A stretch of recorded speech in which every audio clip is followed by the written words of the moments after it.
This is the loneliest hotel in Russia.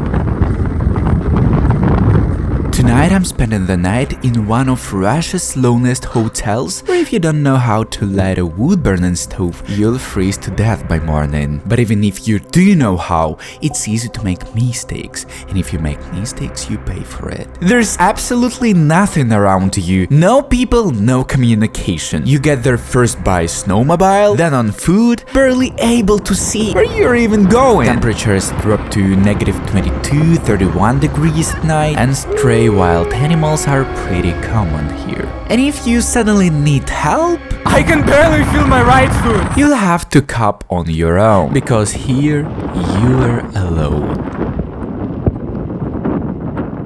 The phone screen is the first thing we see in the morning and the last thing we see in the evening. So I decided to change that in my life and go somewhere where there is no internet connection. To the north, as far as possible. In northern Russia, especially in the Murmansk region, the sun may not rise above the horizon for several weeks in winter. This phenomenon is called polar night. During this period, the normal sense of time is disrupted. Morning, evening and night merge into a single grey-blue mass. The people who live here adopt. Their cities are brightly lit, the windows of their houses glow even during the day, and artificial light becomes more important than sunlight. At 6 AM I packed my stuff and took the first of several flights to one of Russia's loneliest hotels. To get to our unreachable lonely hotel, I had to fly from Minsk to Moscow, wait 4 hours for a layover, and then be told on the plane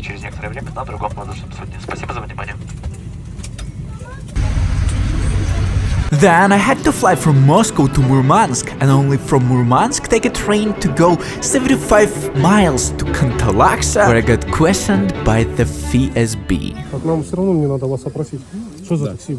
Perfecto. And while I was flying, I remembered that in the north, where we were going, bears aren't exotic. They are basically part of the local landscape. The Russian north isn't polar bear territory, but brown bear territory. Unlike polar bears, brown bears know how to hide. You can't see them in advance. They could be right there, and you would only know it too late. Again, why are we going there? Can someone explain? Meanwhile, it was getting dark outside the plane, which meant we were arriving in Murmansk. It's truly fascinating to be in the dark outside, and it's only 2 o'clock in the afternoon. And while we were speeding along the snowy road in an economy taxi at 75 miles per hour, I received a message from the hotel that due to extreme weather conditions, check-in was being postponed until tomorrow. The temperature where we are going can be -20 and -30 degrees, but the sea breeze actually feels like -35. Extreme weather conditions are common here. On such days, exposed skin goes numb in no time, leading to frostbite and even amputation. Fantastic. Since we were stuck in Murmansk, I decided to try out the most expensive northern delicacies, so you don't have to, like raw reindeer meat and all sorts of sea goo.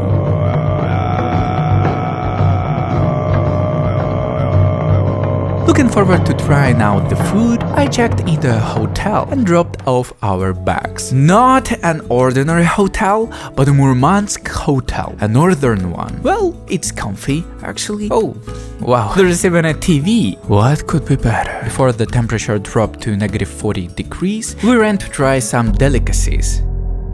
Honestly, I'd always pictured Murmansk as a poor frozen village, but certainly not a northern Soviet cyberpunk.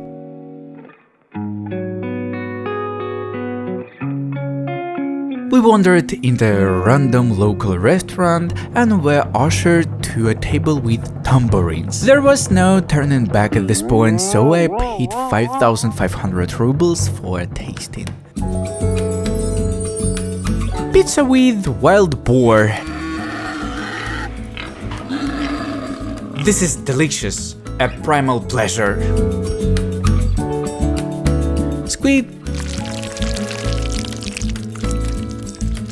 Northern squid is so tender, so delicious, we spared no expense. This is literally raw meat. Do you understand?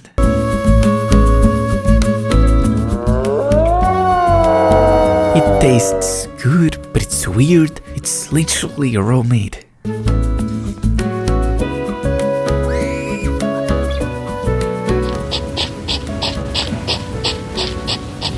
Salty water, basically. Kinda like caviar, but 2 out of 10. I woke up at almost 12 o'clock in the afternoon. It looked as deep as midnight outside. And happy, not realizing that 6 hours later we would be captured by FSB. We went to the loneliest hotel in Russia, which sounds really cool actually. It's somewhere you definitely never end up by accident in your life. We boarded the train, and how wonderful it was! Riding for the first time in a long time in a lulling, soothing carriage to God knows where. Meanwhile gazing for the first time in my life at the mountains, covered in a layer of trees and bears hidden in the forest. 6 hours into the journey, right as we exit the train, an FSB officer meets us, talks to us, and takes us to the station where we were interrogated for 40 minutes. They were surprised by what we were doing in this godforsaken place. We told them we were filming a video. They laughed, snapped photos of all our phone data and passport information, and sent us off with a blessing. We got a local taxi the old-fashioned way. We just picked up some random guy there, and with him we sent straight to the mountains, to our lonely hotel. Машину мужика вытащил и разорвал. Машину порвал, как консервную банку. А далеко эта дача отсюда? Ой, километров 15. But despite such marvelous stories, we remained cheerful and managed to enjoy the breathtaking views as we hiked several miles up the mountain. What made these views even more special was that the sunny day lasted only 2.5 hours out of 24, making them even more precious and vivid for us. After all, just 30 minutes later, pitch darkness set in. But once we got up the mountain, we realized that it was only halfway up the mountain. We boarded the snowmobile and, with the frost-beaten noses, sledded to our loneliest shack ever. However, our driver dropped us off in the middle of a snowy desert, handed us the keys to our hotel, and we set off on foot from there.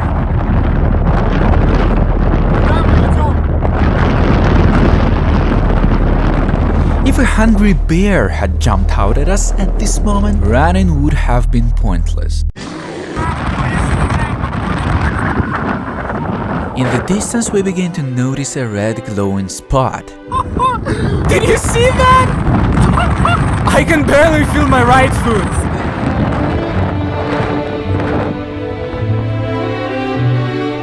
Having peeled through to the lock, frozen under a layer of ice and snow, we find ourselves in the loneliest hotel in Russia. I won't go there again.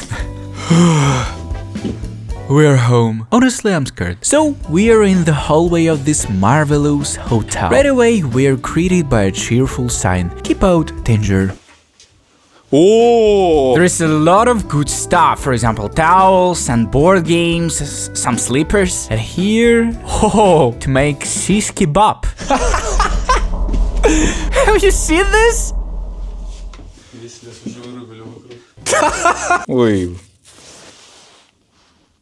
To the right of the lockers, you can see all the references and messages from previous visitors. Very beautiful drawings. Greetings from Petrozavodsk and Murmansk. My father was eaten, my mother was mauled. Good luck! And the most important thing is a huge number of fire starters. I mean playing cards like Uno. And the coolest thing is your personal toilet. Of course you can go outside, but we have our own portable toilet here, which has a green indicator. But if it turns red, we have plenty of toilet paper and even have a sink that unfortunately has no water. Meanwhile, hell is unfolding outside. The realization that there is dark emptiness there makes our situation much more frightening. But what about living room? We're all alone here. 1, 2, 3, 4, 5, 6, 7, 8. For 8 people. This huge window should open up in the morning to the kind of view that makes people come here in the first place. We also have a fireplace here. I really hope we'll become friends, cause my life literally depends on that. We have these little shelf beds. You could invite the whole forest gang here. With unusual practical pillows. My 4'4" frame fits in here perfectly. We have pillows and sleeping bags right here, without which I think it would be difficult for us here. And a huge table for stuffing. All we need now is just to find a food, which we didn't bring with us. But we have an axe. Now let me show you how to light a stove here. First we grab some firewood and head out into the magical wilderness.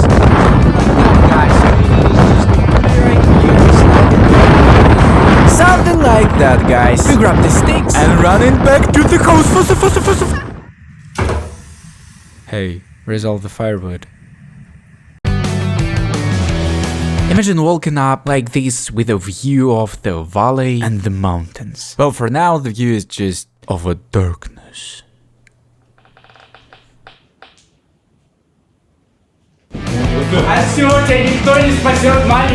And right next door we have a little kitchen. I hope we'll find some food.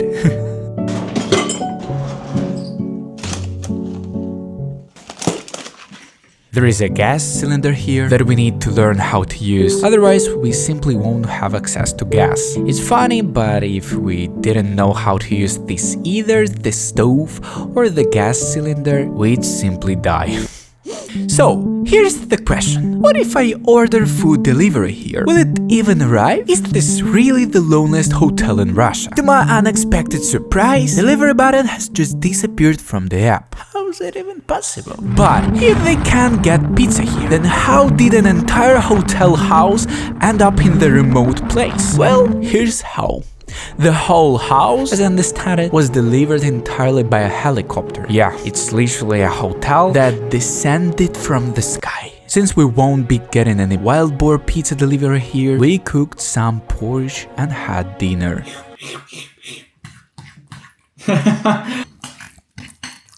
Then, taking a pillow from the shelf, we wrapped ourselves up to sleep, dreaming to ski on these beautiful mountains. Apparently, all the animals in the forest knew about our plans, thanks to the huge window that covered the entire wall. Here I am laying now and realizing that it's 6:40 p.m. outside and it looks like 3 a.m. There is the outside, by the way. However, all the fun ended at night, when I woke up with a frostbitten nose and more. The temperature in the house is about -2 degrees. We're better to let us go. Otherwise, we'll die here. At that moment, I realized I was sick and there was no medicine at all. And no help either. Where would you find a doctor here?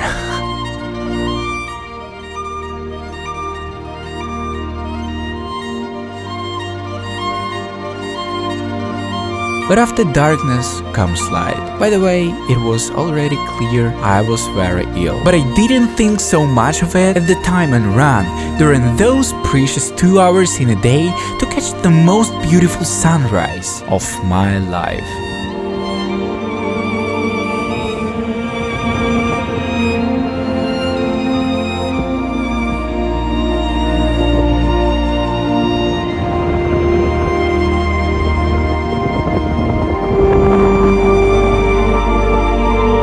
I took a butt pad out of my bag and ran to the mountains to ski down a real northern mountain for the first time in my life.